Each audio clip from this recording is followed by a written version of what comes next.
غلطی ماننے اور گناہ چھوڑنے میں دیر مت کرو، کیونکہ سفر جتنا طویل ہوتا جائے گا واپسی اتنی ہی دشوار ہوگی۔ دوزخ میں لے جانے والی دولت سے وہ غریبی بہتر ہے جو جنت کی راہ پہ چلا دے۔ انسان کو اپنے عیوب پر نظر رکھنی چاہیے، ورنہ اس کی نیکیوں کو نظر بد لگ جائے گی۔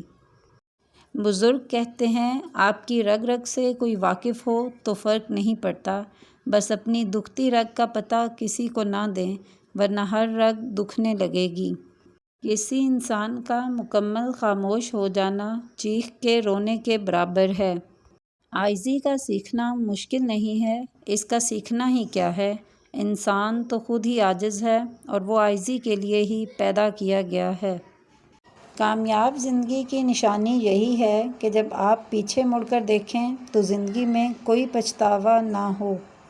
ہم سمجھتے ہیں کہ خدا ہمیں اوپر سے دیکھتا ہے، در حقیقت وہ ہمیں اندر سے دیکھتا ہے۔ درخت پر اوقات سے زیادہ پھل لگ جائے تو اس کی ڈالیاں ٹوٹنا شروع ہو جاتی ہیں۔ انسان کو اوقات سے زیادہ مل جائے تو وہ رشتے توڑنا شروع کر دیتا ہے۔ انجام آہستہ آہستہ درخت اپنے پھل سے محروم ہو جاتا ہے اور انسان اپنے رشتوں سے۔ پھول بن کر رہو، کانٹے بن کر نہ رہو کہ لوگ تجھ سے کنارہ کریں۔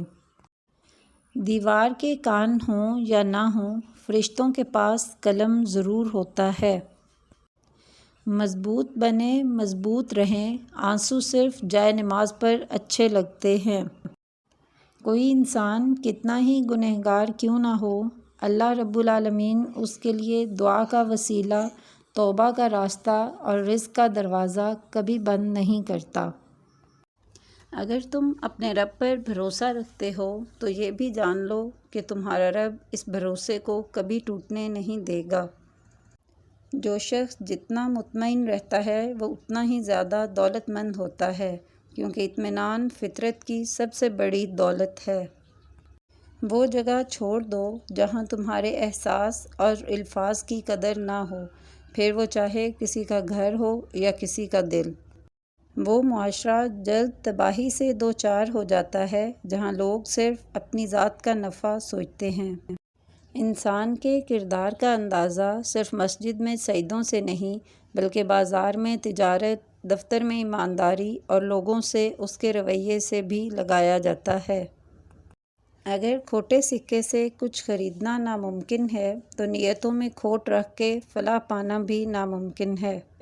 شکوے ہر رشتے میں ہوتے ہیں، ہم خود مکمل نہیں ہوتے لیکن رشتہ مکمل چاہتے ہیں۔ قابلیت اس قدر بڑھاؤ کہ لوگ کوشش کریں یا سازش، آپ کو پرواہ نہ ہو۔ عزت کے موتی پر ذرا بھی میل آ جائے تو سینکڑوں دریا بھی اسے دھو نہیں سکتے۔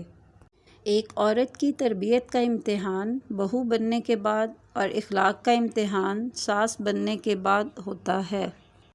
کسی کی غلطیاں دل میں رکھنے کے بجائے درگزر کرو، کیونکہ تم بھی اپنے پروردگار سے یہی امید رکھتے ہو۔